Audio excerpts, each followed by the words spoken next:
자, 이 밑에 이 갈퉁은 너무너무 중요합니다. 갈퉁. 갈퉁의 평화이론은 너무너무 중요해요. 갈퉁은 대표적인 평화주의자예요. 평화주의자. 그래서 평화가 제일 중요해요. 갈퉁은. 평화주의자고, 그래서 모든 전쟁을 반대해요. 갈퉁은 폭력을 쓰는 모든 전쟁을 반대해요. 방어 전쟁도 반대해요. 모든 전쟁을 반대해요. 선생님, 그게 말이 됩니까? 방어 전쟁도 안 해요? 그럼 옆 나라가 쳐들어오면 어떡합니까? 자, 갈퉁은 비폭력 저항을 해야 된다고 얘기합니다. 모든 전쟁을 반대하는 평화주의자예요. 자, 이 갈퉁의 평화의 개념을 한번 좀 보도록 하겠습니다. 원래 우리가 알던 평화는 소극적 평화였다는 거예요. 갈퉁이 얘기하는 평화가. 자, 이 소극적 평화는 뭐냐면 물리적 폭력이 없는 상태입니다. 물리적 폭력. 이 테러 범죄 전쟁과 같이 실제 우리를 막 이렇게 쏘고 찌르는, 실제 우리를 물리적으로 생명을 위협을 하게 하는 그런 폭력을 물리적 폭력이라 그래요. 이 테러 범죄 전쟁, 이걸 직접적 폭력이라 그래요. 그래서 테러 범죄 전쟁과 같은 직접적 폭력, 이런 물리적 폭력이 없는 상태를 소극적 평화라고 합니다. 이게 전통적인 평화의 개념이죠. 국가에 전쟁이 없으면 평화인 거야. 근데 갈퉁은 이것만으로는 부족하다고 봅니다. 이제 인권이 점점 확장되어 가고 있는데 그런 전통적인 평화의 개념만으로는 부족하다. 예를 들면 어떤 나라에 전쟁이나 테러가 없어도 그 나라 국민들이 뭐 예를 들면 독재에 시달린다거나 아니면 차별에 시달린다거나 혐오에 시달리고 있다면 그런 상태는 평화라고 얘기할 수가 없다라는 거예요. 그래서 갈퉁이 이걸 이제 비판하는 거죠. 기존 평화는 다양한 차원의 고통을 잘 고려한다, 못한다? 못한다. 그래서 이 소극적 평화를 넘어서서 적극적 평화로 갈퉁은 평화의 개념을 확장시킵니다. 평화의 개념을 뭐 시킨다고요? 확장시킵니다. 소극적 평화를 넘어서 적극적 평화로 확장시키는데 이런 물리적, 아까 얘기했던 이런 직접적 물리적 폭력뿐만 아니라 문화적 구조적 폭력까지. 자, 문화적 구조적 폭력은 뭐냐면 이거는 직접 우리를 찌르고 총 쏘고 하는 건 아니기 때문에 이 문화적 구조적 폭력은 우리가 간접적 폭력이라고 합니다. 간접적 폭력. 이런 간접적 폭력도 모두 사라진 상태. 자, 그럼 뭔지 한번 볼게요. 자, 구조적 폭력은 인간의 잠재적 능력을 충분히 실현할 수 없는 상태. 그리고 그것을 사회구조, 정치 구조를 유지하고 있는 거. 뭐 말이 어려운데 예를 들면 이런 거야. 경제적 불평등이 너무 심해. 어떤 나라가. 그래가지고 가난한 사람 너무 가난하고 또 부자들은 어떻게 살아.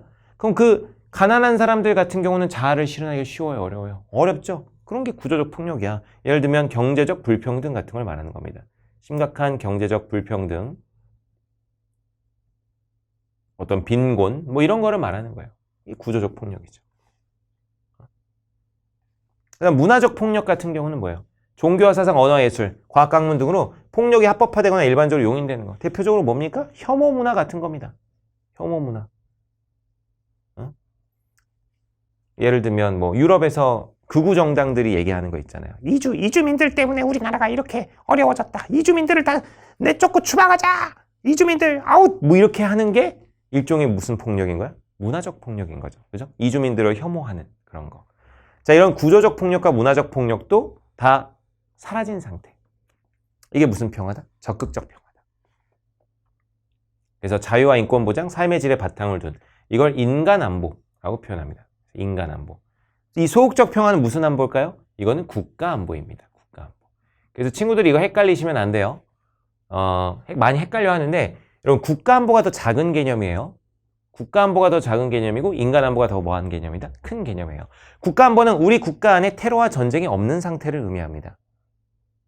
그런데 인간 안보는 그걸 넘어서서 인간 개개인의 삶까지 보는 거야. 인간 개개인의 삶에도 구조적이나 문화적 폭력이 사라진 상태를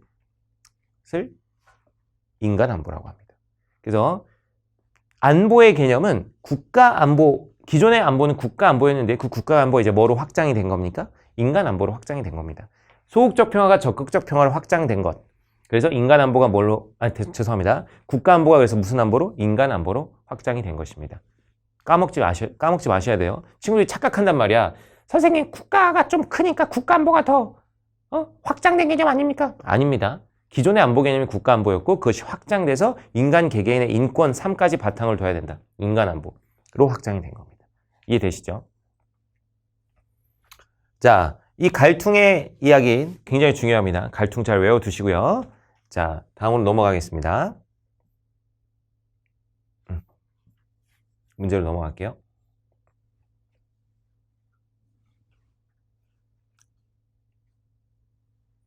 자, 2016학년도 6월 모평 되겠습니다.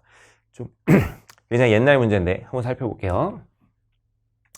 자, 문명의 충돌은 세계 평화의 가장 큰 위협이다. 냉전 이후 서로 다른 문명에 속한 사람들 사이에 갈등이 지속되고 있다. 문명 충돌은 문화적 신념의 차이에서 비롯된다. 뭐 이렇게 얘기를 하고 있는데 이거 잠깐 봤던 이 헌팅턴이라는 사람의 문명 충돌론입니다. 헌팅턴의 문명 충돌론. 자, 의 같은 경우는 문명의 차이로 발생한 갈등과 분쟁은 관용과 화합으로 다 해결할 수 있다. 그래서 개방과 소통을 위한 노력이 문명 공존을 이루어질 수 있다. 이건 뮬러라는 사람의 문명 공존론입니다. 그래서 뭐냐 읽고 풀어주시면 돼요. 근데 여러분 크게 어렵게 생각하지 마시고 읽고 풀어주시기 바랍니다. 자, 갑은 동일 문명권의 국가들 핵심국을 중심으로 결속한다. 그렇죠? 크리스트교 문화권의 국가들은 뭐 예를 들면 미국 중심으로, 뭐 이슬람 국가들은 뭐 사우디나 뭐 이런 국가들 중심으로 이렇게 뭉친다라고 보는 거예요. 그래서 문명들 간에 어떤 뭉침 현상이 발생하고 그래서 다른 문명과의 충돌이 일어날 수 있다. 2번, 갑은 평화를 위해 문명 간에 공유하는 가치를 늘려야 된다. 뭐 그런 얘기하고 있죠. 개방과 소통. 3번, 을은 문명의 발전은 타 문명과의 교류를 통해서 이루어진다고 본다 하고 있죠. 개방과 소통을 계속 강조하고 있죠. 개방과 소통을 강조하고 그래서 그것을 통해서 공존할 수 있다. 공존을 통해서 뭐 할 수 있어? 발전할 수 있겠죠. 4번, 을은 갑과 달리 모든 종교를 통합해야 평화를 실현한다고 본다 그러는데 여러분 개방과 소통을 해서 공존해야 된다는 거지 지금 다 통합해버리자는 거야? 그거 아니잖아. 그래서 무슨 모든 종교를 어떻게 통합해? 이거 불가능하죠. 정답은 4번 되겠습니다. 5번, 갑은 분쟁의 원인이 문명의 이질성에, 그죠? 문명의 이질성이 가지기 때문에 문명이 충돌한다는 것이고, 을은 개방과 소통이 잘 안 돼서 그렇다는 거죠. 소통 단절. 정답은 4번입니다.